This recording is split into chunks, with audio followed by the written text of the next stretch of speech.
Hello there. So when we study the city of Sodom in the Bible, and it's not hard to find passages about it, there's over 48 references, or 48 references that I've counted in 14 of the books of the Bible, from Genesis, Deuteronomy, Isaiah, Jeremiah, Lamentations, Ezekiel, Zephaniah, Matthew, Jude.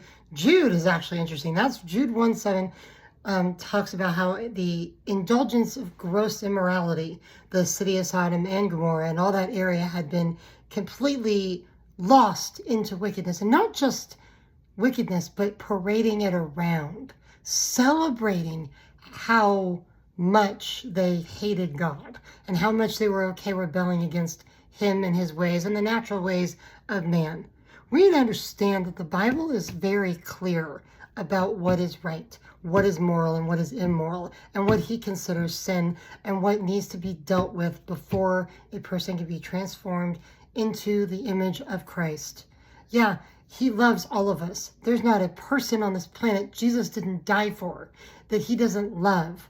But when we come to him, that's when the transformation begins. When we say, Lord, this is an area in my life that I need to give to you. He's ready to take it. He's ready for us to give it to him. It's interesting when you study Sodom. It's as the Bible progresses, God starts to always reference back to Sodom, but he starts to use Sodom as a spiritual, centerpiece of darkness, that Jerusalem even started to become worse than Sodom. He even says when Jesus walked around, he says, if the miracles that I have done here were done in Sodom, they would have repented. They would have been perfectly fine. But Israel's sin had gotten worse. Lamentations 4:6 tells us that. It's like the gross immorality of Israel itself in that time. I'm talking about that. And God's like, no, they need to repent.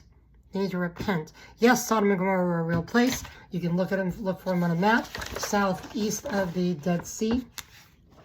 As we study and we learn more about that, it's important for us to get a grasp on what God is trying to tell us and the lessons he wants us to learn through these passages that we study.